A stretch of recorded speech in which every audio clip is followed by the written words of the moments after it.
বাংলা থেকে ইংলিশে ফ্লুয়েন্টলি কথা তো বলতে চাও, তাই না? তাহলে তার জন্য বিশেষ কিছু স্ট্রাকচার যদি নাই শিখলাম, পারবো কি করে? সেই জন্য আজকের এই ভিডিওটা একটা বিশেষ স্ট্রাকচার নিয়ে আলোচনা করতে চলেছি। তোমরা অলরেডি স্ক্রিনে দেখতে পাচ্ছ যে আমি এখানে লিখেছি ক্লিফট প্লাস জেরান্ড। ক্লিফট সেন্টেন্স যেমন এরকম ধরনের লাইন যেখানে এরকম কথা বলা হয় যে উনি, তিনি, এটাই, সেটা, এরকম ধরনের যে লাইনগুলো, লাইনে একটা জোর দিয়ে কথা বলা হয়, এরকম ক্ষেত্রে আমরা ইট, অল বা হোয়াট এর ব্যবহার এরকম দেখতে পাই। তো সেই ধরনের যে ক্লিফট সেন্টেন্সগুলো, সেই ক্লিফট সেন্টেন্সের মধ্যে যদি জেরান্ড ব্যবহার হয়, জেরান্ড যদি সেন্টেন্সে একটা সাবজেক্টের পজিশনে বা অবজেক্টের পজিশনে বসে, কেমন স্ট্রাকচার হতে পারে? বাংলাতে এমন অনেক কথা আমরা বলে থাকি, সেক্ষেত্রে বিশেষ যে ফর্মুলা তোমাদের ফলো করতে হবে সেটা এখানে আলোচনা করছি। খুব গুরুত্বপূর্ণ আজকের এই ভিডিও, সেটা এখানে দেখে নাও। ক্লিফট সেন্টেন্সের মধ্যে যে কটা আমরা প্রসেস অ্যাপ্লাই করতে পারি, সমস্ত গুরুত্বপূর্ণ প্রসেসগুলো নিয়ে আমি আলোচনা করছি। তার মধ্যে প্রথমে যে প্রসেসটা আসে সেটা হলো ইটের ব্যবহার করা।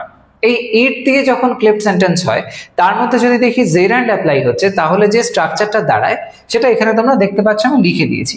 সবার প্রথমে ইট বসে, তারপরে বি ভার্ব আসে, তারপরে জেরান্ড ফ্রেজটা হয়, তারপরে আসে দ্যাট এবং তারপরে আসে বাকি ক্লজের অংশটা। তো এটা অ্যাপ্লাই করে লাইনগুলো লিখলে কেমন হবে? প্রথম লাইনটা দেখো, এটা অতিরিক্ত মদ্যপান যা আরো দুর্ঘটনার কারণ হয়।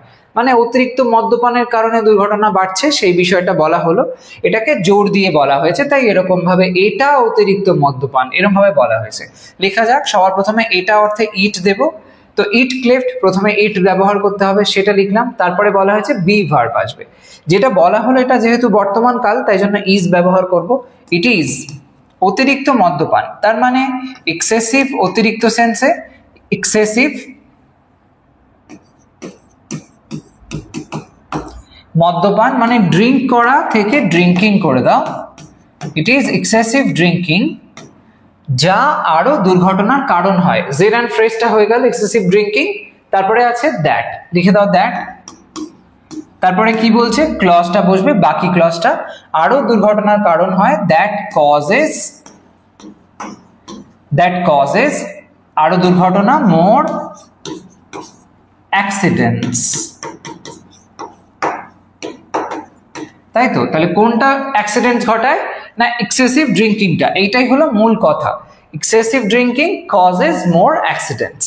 কিন্তু সেটাকে জোর দিয়ে এরকম বলা হলো, ইট ইজ এক্সেসিভ ড্রিঙ্কিং, এরকম ভাবে। তো এই যে সেন্সটা এখানে ক্লিফট ফরম্যাট হলো এবং দেখলাম জেরান্ড ফ্রেজ ব্যবহার হয়েছে বা জেরান্ডের ইউজ হলো। পরের লাইনটা দেখো, এটা অতিরিক্ত চিন্তা যা তাকে রাতে জাগিয়ে রাখে। সেম ফরম্যাট অ্যাপ্লাই করব। প্রথমে এটা অর্থে ইট লিখলাম, তারপরে ইজ লিখলাম। ইট ইজ বর্তমানে কাজটা হচ্ছে তাই জন্য ইজ দিলাম। অতিরিক্ত চিন্তা মানে ওভার থিঙ্কিং বলতে পারি। It is over thinking, it is over thinking যা তাকে রাতে জাগিয়ে রাখে। একই ফরম্যাট, তারপরে জেরান্ড ফ্রেজ মানে জেরান্ডটা যে অ্যাপ্লাই করলাম, এবার লিখবো that. It is over thinking that, বাকি অংশটা লিখতে হবে, রাতে জাগিয়ে রাখে। দ্যাট কিপস হিম, তাকে awake, keeps him awake রাতে at night। হলো? তো এখানে ওভার থিঙ্কিং এইটা হলো জেরান্ড।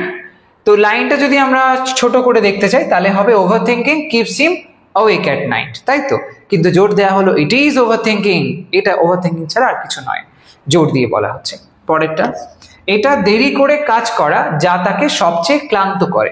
সেম প্রসেস অ্যাপ্লাই করব। সবার প্রথমে লিখবো ইট, দেরি করে কাজ করা, দেখো কত ঝটপট এই ফরম্যাট অ্যাপ্লাই করে আমরা করে ফেলছি। তো ইটের পরে আছে বি ভার্ব, লিখে দাও ইজ। ইট ইজ দেরি করে কাজ করা, ইট ইজ ওয়ার্ক থেকে কাজ করা, ওয়ার্কিং করে দাও, জেরান্ড হয়ে গেল। ওয়ার্কিং লেট, তোমরা জানো জেরান্ড মানে হলো আইএনজি ফর্ম, সেটাই করছি আমরা। ইট ইজ ওয়ার্কিং লেট, যে আইএনজি ফর্মটা নাউন হিসেবে কাজ করে সেটাই হয় জেরান্ড। তো ইট ইজ ওয়ার্কিং লেট, এটা হলো দেরি করে কাজ করা বা এটা হয় দেরি করে কাজ করা এরকম একটা সেন্সে, যা তাকে সবচেয়ে ক্লান্ত করে। যা, তার মানে দ্যাট দেব যেরকমটা লেখা আছে, তারপরে বাকি ক্লজটা, যা তাকে সবচেয়ে ক্লান্ত করে। দ্যাট এক্সহস্ট বলতে পারি আমরা ক্লান্ত করার সেন্সে, এক্সহস্ট হিম সবচেয়ে বেশি, দ্য মোস্ট। তাই তো? It is working late that exhausts him the most. তাহলে মোট কথা হলো working late exhausts him the most, কিন্তু ইট ইজ ওয়ার্কিং জোর দেওয়া হলো এবং ওয়ার্কিং হলো এখানে আমার জেরান্ড, ওয়ার্কিং লেটটা হলো জেরান্ড ফ্রেজ। এবার দেখো এই ইট ছাড়া আর কি কি ফরম্যাট আছে দেখতে পাবো আমরা। ডব্লিউএইচ ওয়ার্ডের ব্যবহার হয় যেখানে আমরা দেখি বিশেষ ধরনের যে স্ট্রাকচারটা, যেমন হোয়াট আমরা most of the time use করি, সেই অনুযায়ী গেলে হোয়াটের ব্যবহার হচ্ছে, ক্লজটা ওর সাথে যুক্ত যে ক্লজটা সেটা কমপ্লিট হবে, তারপরে দেখবো বি ভার্বের ব্যবহার হতে যেরকমটা আগে হলো, তারপরে জেরান্ড ফ্রেজ আসবে। এই ফরম্যাট ফলো করব। দেখা যাক প্রথমে কি বলছে, যা তার ওজন বাড়ার কারণ হয়েছিল তা হলো ব্যায়াম না করা, অতীতকালে বলা হয়েছে। তো সেই মতন লেখা যাক। প্রথমে লিখতে বলেছে হোয়াট, সেটাই লিখে দেবো। আগে ফরম্যাটটা যা বলছে সেটা অনুযায়ী করি। তার ওজন বাড়ার কারণ হয়েছিল, মানে পুরো ক্লজটা আমাকে আগে এখানে কভার করতে হবে। তাহলে বলতে হবে হোয়াট কারণ হয়েছিল সেন্সে এরকম ভাবে বলতে পারি, হোয়াট লেড টু হিজ ওজন বৃদ্ধি, তার মানে ওয়েট গেইন এরকম বলতে পারি, weight gain. What led to his weight gain, তার ওজন বাড়ার যেটা কারণ হয়েছিল এরকম সেন্সে। তারপরে কি দেখো লেখা আছে যে বি ভার্ব তারপরে জেরান্ড ফ্রেজ। তো এখানে যেহেতু পাস্ট টেন্স বলা আছে আমরা ওয়াজ দিতে পারি, ওয়াজ। তা হলো ব্যায়াম না করা, ওয়াজ নট এক্সারসাইজিং।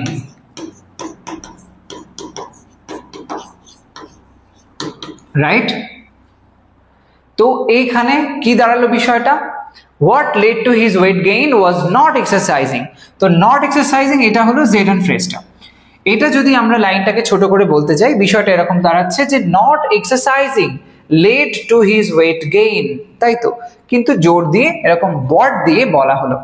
পরেরটা দেখো, এটা হলো ক্লেপ্ট সেন্টেন্সের আরেকটা ফরম্যাট। যা প্রতিবেশীদের বিরক্ত করে তা হয় অপ্রয়োজনীয় চিৎকার করা, এটাও প্রেজেন্ট টেন্সে বলা হয়েছে। তো যা প্রতিবেশীদের বিরক্ত করে, তো সেই সেন্সে লাইনটা এইভাবে লিখবো, যা প্রথমে ওয়ার্ড লিখবো যেরকম লেখা আছে আগে, তারপরে প্রতিবেশীদের বিরক্ত করে, ওয়ার্ড লেখার পরে ক্লজের বাকি পার্টটা যেখানে ভার্ব আসবে। তো হোয়াট অ্যানয়েজ, বিরক্ত করা সেন্সে অ্যানয়, এস জুড়ে দাও, হোয়াট অ্যানয়েজ প্রতিবেশীদের, the neighbour, neighbours actually, what annoys the neighbours তা হয় অপ্রয়োজনীয় চিৎকার করা, ইজ দেব বর্তমান কাল যেহেতু, তা হয় ইজ, তারপরে বাকি জেরান্ড ফ্রেজটা। তো সেই সেন্সে ইজ শাউটিং, অপ্রয়োজনীয় মানে এরকম ভাবে বলতে পারি যে shouting unnecessarily. Okay, is shouting unnecessarily,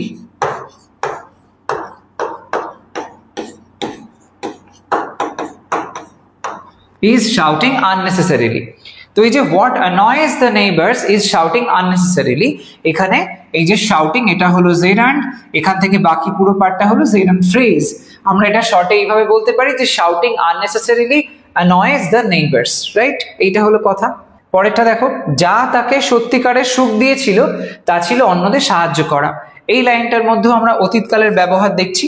লেখা যাক, যা তাকে সত্যিকারের সুখ দিয়েছিল। তো সবার প্রথমে হোয়াট লিখবো, হোয়াট দিয়েছিল এই ভার্বটা আমাকে লিখতে হবে ডব্লিউএইচ ওয়ার্ড হোয়াটের পরে।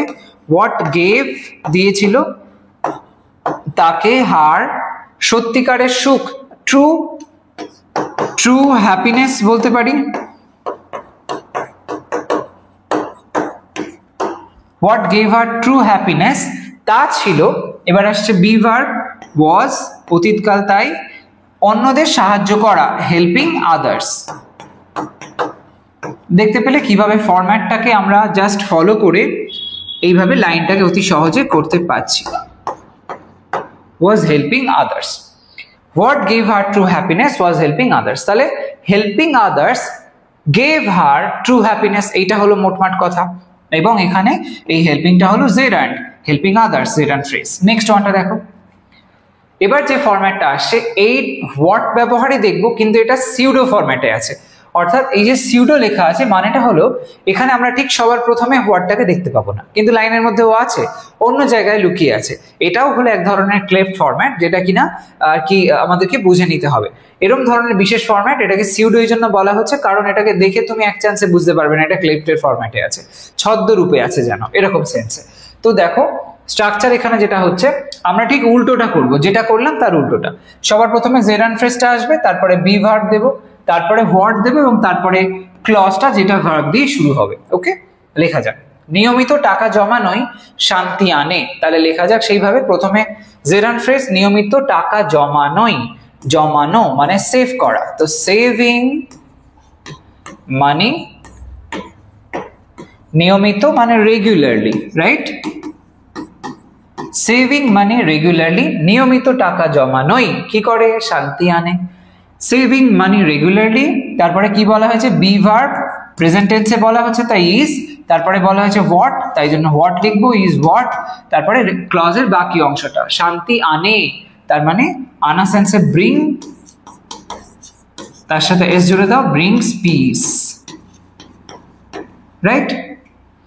Saving money regularly is what brings piece, এরকম ভাবে হয়ে গেল। তো এখানে সেভিং হলো জেরান্ড, সেভিং থেকে রেগুলারলি পর্যন্ত জেরান্ড ফ্রেজটা কিন্তু এখানে কাজ করছে। পরেরটা দেখো, দিনে ঘুমোনোই ও রুটিন নষ্ট করে, দিনে ঘুমোনোই ও রুটিন নষ্ট করে, এইটা। তাহলে কি লিখবো? ঘুমানো, তো স্লিপিং, স্লিপিং দিনের বেলা, তার মানে ডিউরিং, ডিউরিং দ্য ডে, সেটা কি করে? ও রুটিন নষ্ট করে। ফরম্যাটটা ইজ বসবে, প্রেজেন্ট টেন্সে বলা হয়েছে, তো তারপরে লিখবো হোয়াট, নষ্ট করে, তার মানে নষ্ট করে সেন্সে রুইন শব্দটা ব্যবহার করা যায়, রুইন থেকে রুইন্স হয়ে যাবে, ইজ হোয়াট রুইন্স, কি নষ্ট করে? ওর routine, his routine, his routine.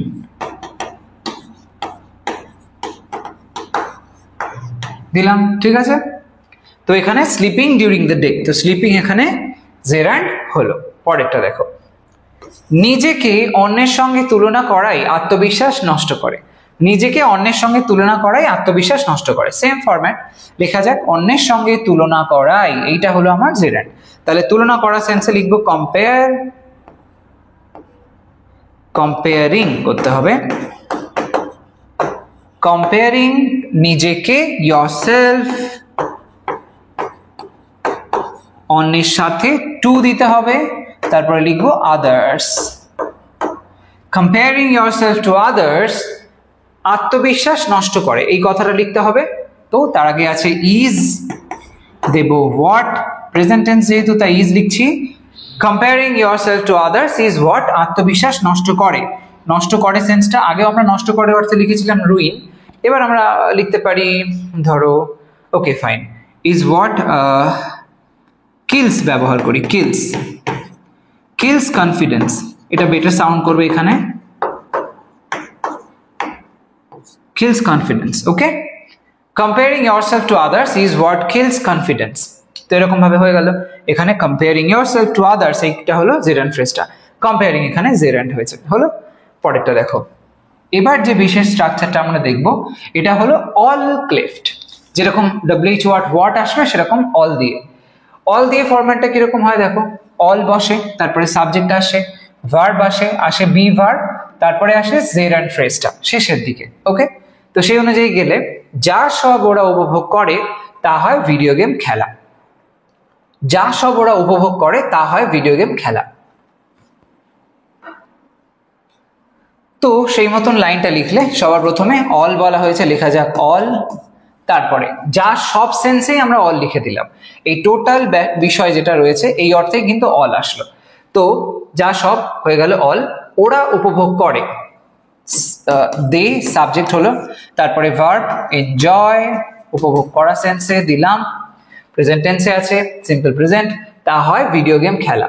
তারপরে আসছে বি ভার্ব, তো ইজ লিখতে হবে, all they enjoy is video game খেলা, মানে playing video games, playing video games হয়ে গেল। Playing video games. তাহলে এখানে এই যে প্লেইং এটা হলো জেরান্ড, প্লেইং ভিডিও গেমস হলো জেরান্ড ফ্রেজ।